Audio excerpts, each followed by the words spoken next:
review turtle. So Frank's in the turtle position.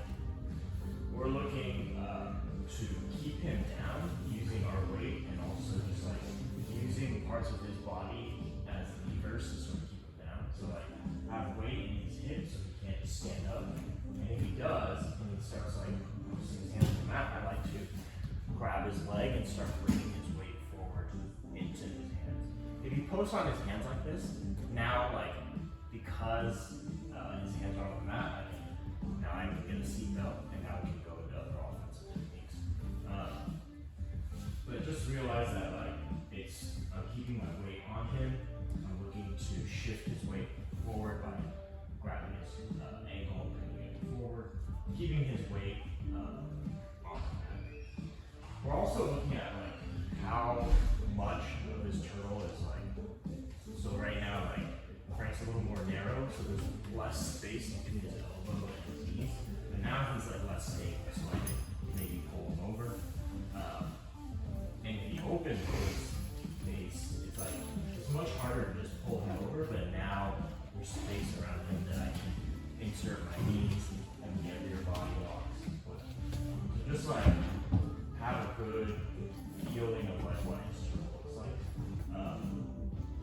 And maybe you can get away with an opportunity to just like knock them over. We'll go through some of the offensive maneuvers that I like to look for in this position. So I usually like start with my hip to hip, out of my far arm, kind of like right here. The most basic one is just I take this knee that's out here and I drop it into the space between his elbow and knee. Even if he's really tight, I can usually find a way to just like use my body weight and gravity to insert. And then my back leg right here posts up. And then I'm looking to just drive his shoulder this way.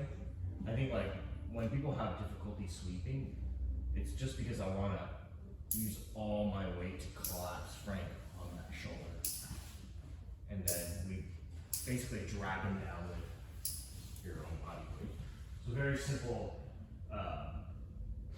seatbelt back kick. If I have the seatbelt right here, and Frank also just decides to start falling to the hip on the other side, I can follow. So like you have to like be able to feel this, like as your partner starts falling to the hip, I'm going to step with the leg that's up, and then my knee is going to drop to basically the other side shoulder, and then I'm just going to chair sit right to the other side. So this just requires you to be able to feel that with Frank.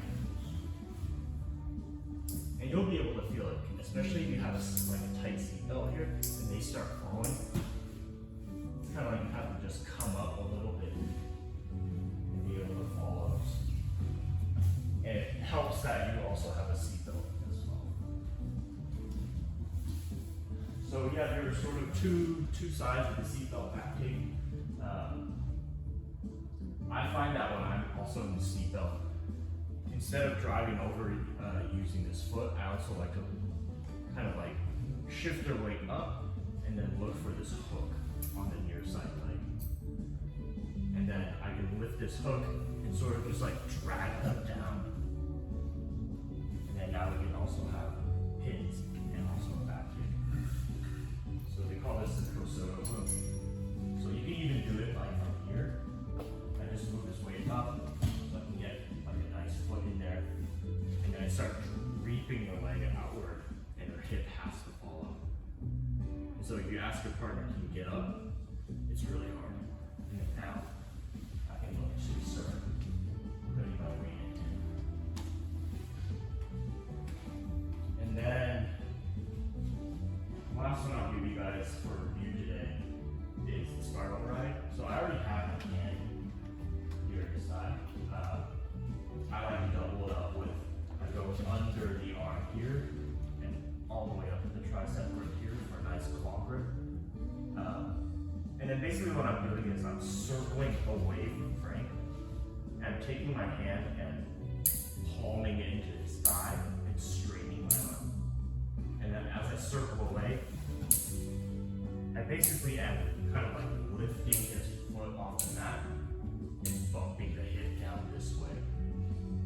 as I lift this foot off, like it's really hard for him to get back up because there's like just like this force that's keeping him down. So I'm here. I don't want to bring this arm too deep. If I bring this arm all the way in like this, yeah, he might be able to roll me. So I'm keeping it kind of shallow at the hip until I'm ready. I'll turn it around and get this grip right here. And then as I'm circling away, he's like dropping into where I'm circling away. And you can ask your partner, like, can you get up? It's really tough. And then now I can sneak in for a back tap. And then the last one I kind of like reviewed already, which was like if your partner is kind of just like with his base, you can also just like reach across and just like run them over. It's a sneaky one that I like to do, especially if your like partner's always trying to like protect himself because you're trying to put your knees and your arms inside the space there. Sometimes you can just reach across and grab, run them over. So 2 seat belts, a Kosovo hook, a spinal right, and then just like good old fashioned